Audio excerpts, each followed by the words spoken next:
Hello everybody, and in today's video I'll teach you guys how to recover your Dropbox account. So to recover your Dropbox account, go to this website called www.dropbox.com, or you can just type Dropbox in your browser and go to the first link, and it's going to take you over here. Now you can click on sign in, and over here we already have an account, right? So we're going to enter our email and password. But if you do not know your password, then you can just click on forget your password.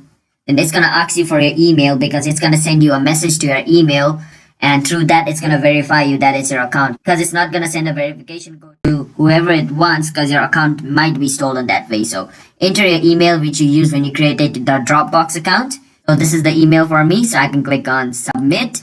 So it says if a Dropbox account exists for this email, an email will be sent with further instructions. So I have to check my email now. As you guys can see, here is the email. Reset your Dropbox password.